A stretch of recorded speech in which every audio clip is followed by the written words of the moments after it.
Europe 1. Punchline, Laurence Ferrari. Et dans Punchline, ce soir, on accueille Maxime Liédot. Bonsoir.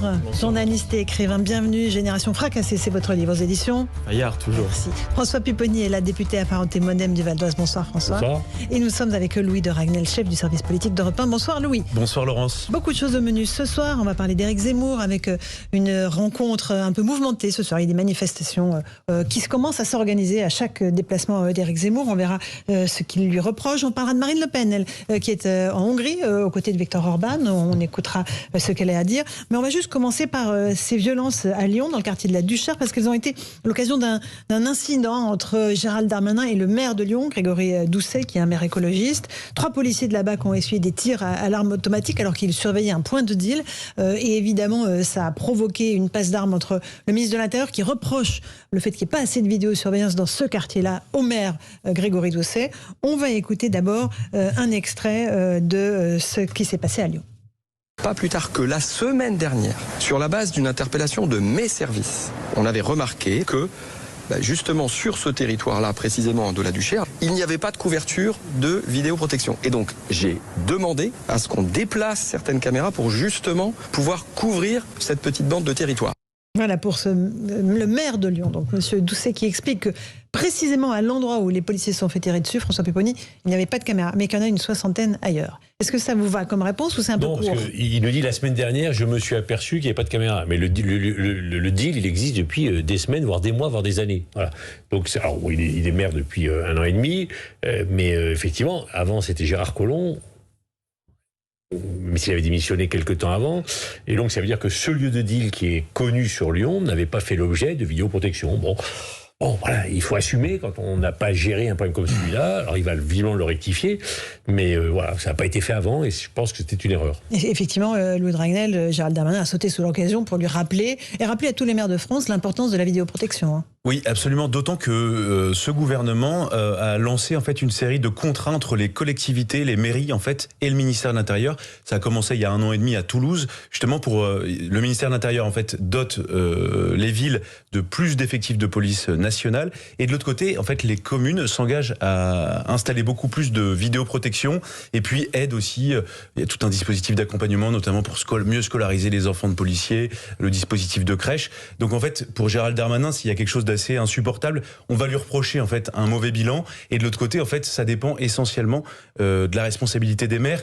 Et alors c'est vrai qu'après si on dézoome un tout petit peu, c'est une tendance en fait qui est en train de s'accroître, c'est-à-dire que la compétence de la sécurité est en train de passer de la police nationale à de plus en plus une police municipale, la sécurité privée et donc les maires. Maxime Liédot sur cette petite passe d'armes entre le ministre de l'Intérieur et le maire de Lyon. La passe d'armes, je comprends même pas pourquoi elle se fait sur ce sujet, parce qu'il y a en effet un petit élément sur les caméras de vidéosurveillance, d'accord, mais c'est quoi le problème ? C'est qu'il n'y ait pas de vidéosurveillance, ou que c'est qu'en France, aujourd'hui, on tire sur la police ? Pardon, mais c'est ça le vrai sujet. C'est surtout qu'il y ait des policiers aujourd'hui, c'est toujours le même problème, où il existe quand même un énorme problème de formation, et même eux le disent. Est-ce qu'on est aujourd'hui prêt dans d'autres grandes villes de France ? Ici, c'est Lyon, ça a été le cas quand même largement à Marseille pendant toute une partie de l'été. On parle pas tous les étés d'été meurtriers à Marseille, même si parfois, hélas, c'est un pléonasme. Maintenant, c'est quand même le vrai sujet. Beaucoup aujourd'hui disent, écoutez, déjà, les fameuses cartouches qu'on doit tirer par an, on n'en touche pas assez. Il y avait un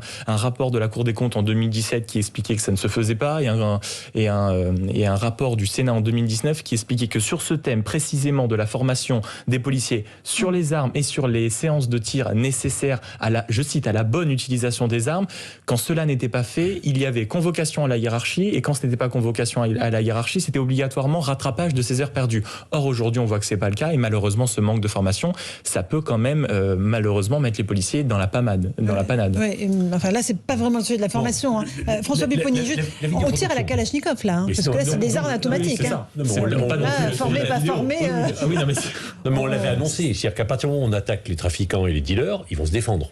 Ils vont pas laisser arriver les policiers en disant excusez-nous, on s'en va, on vous a dérangé. On tirait pas sur les policiers avant, c'est vrai. Comment ? On tirait pas sur les policiers avant. Mais il y a une nouvelle délinquance maintenant, de jeunes complètement déstructurés, souvent qui prennent des produits aussi, ils en vendent mais ils en prennent, et qui n'ont plus peur de rien. Les policiers le savent, ils savent qu'ils risquent leur mort. Un jour ou l'autre, on sait très bien que des policiers vont être tués dans ce cadre-là. Ils le savent. Il y a eu le cas avec Éric Masson, malheureusement, il y a quelques mois. Louis Dragnel. Là où je suis pas tout à fait d'accord avec Monsieur Pupponi, c'est que en fait on peut pas se satisfaire de l'argument c'est parce que la police les dérange qu'il y a des ripostes. Moi je pense que c'est pas du tout parce que la police les dérange, c'est parce que là pour le coup il y a un niveau, un seuil qui a été franchi qui n'avait jamais été atteint jusque-là. Et ensuite là où Maxime Liédot a raison, c'est que la vidéoprotection en soi c'est un moyen, c'est pas une fin en soi. Et en fait le problème c'est que vous avez beau mettre toutes les caméras de vidéoprotection, je pense que ça résoudra une partie du problème mais pas tout le problème.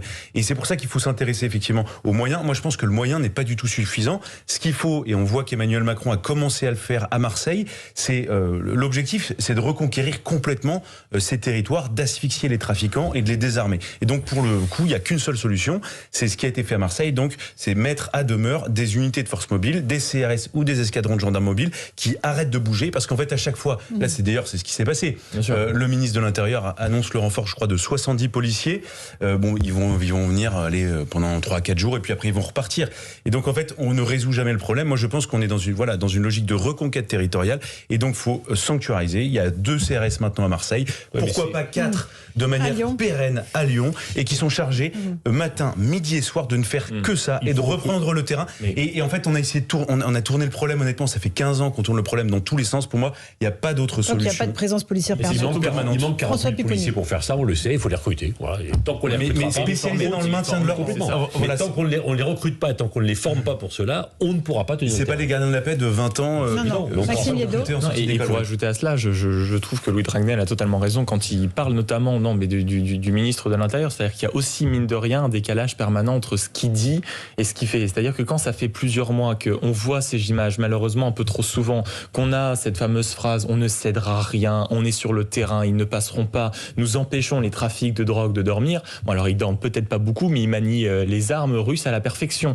Donc c'est un choix et je trouve que c'est de plus en plus flagrant cette espèce de différence entre la parole politique qui malheureusement n'est pas souvent suivie de faits et les actes sur le terrain. Si je peux me permettre, vous pouvez. On a laissé les terrains aux mains des dealers depuis des années. Ils ont pris le pouvoir, ils occupent le terrain, ils sont surarmés. Bon. On ne va pas les déloger comme ça du jour au lendemain facilement. Ça va durer longtemps. Il y aura des morts. Il y aura des morts. À la fin, je suis convaincu que la République gagnera, mais ça prendra 1 an, 2 ans, 3 ans, 4 ans, le temps conforme. Mais il y aura des morts parce que ces jeunes-là ne se laisseront pas déloger comme ça facilement. Parce qu'il y a trop d'argent en jeu aussi. Mais bien entendu, c'est des centaines de milliers d'euros. Et puis je répète, ce sont des jeunes qui sont complètement déstructurés, donc qui n'ont plus peur de rien. Ils n'ont rien à perdre. Donc ils vont tirer. Ils ont tiré à Lyon, ils tireront à Marseille, ils tireront ailleurs. Les policiers le savent. À la fin, la République gagnera, mais ça va prendre du temps. Et là, Gérald Darmanin, il fait un peu de politique aussi. En passant, on est à quelques mois de la présidentielle, il attaque un maire écologiste. Il dit la réalité, c'est pas ça. C'est ça. Là oui, il dit ça, mais le maire vert de Lyon, il est là depuis 1 an et demi. Oui. Attendez, je suis d'accord avec vous, mais la question de la sécurité, ça a été une priorité. Enfin, c'est une priorité maintenant depuis 10 ans à toutes les élections, et notamment les élections municipales. Oui. On sait très bien que les écolos sont très peu à l'aise sur cette question de la sécurité. Non, mais sur Lyon, et honnêtement, on a perdu beaucoup de temps. Là, je parle au niveau national avec les écolos qui faisaient partie de cette gauche qui considérait que c'était du flicage, une atteinte aux libertés. Sur Lyon, on ne peut pas le rendre responsable de tout. Vous avez raison. Gérard Collomb, qui a longtemps été maire de Lyon, ministre de l'Intérieur d'Emmanuel Macron, qui visiblement n'avait pas mis les caméras. Voilà, donc c'est vrai. Mais à côté de ça, les Verts ont un déficit politique sur ce sujet-là, c'est réel.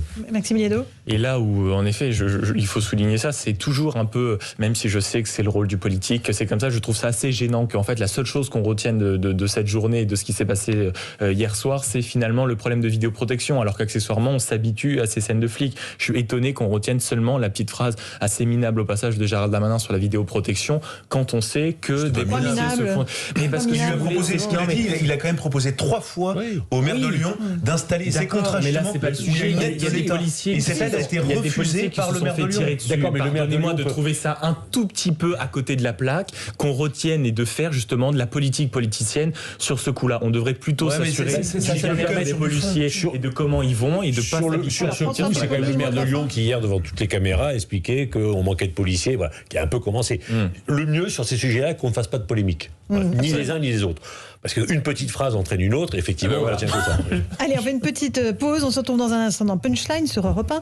On écoutera Éric Zemmour. Il est en déplacement à Biarritz. Il y avait un petit comité d'accueil qui l'attendait avec des manifestants qui n'étaient pas d'accord avec sa venue. À tout de suite.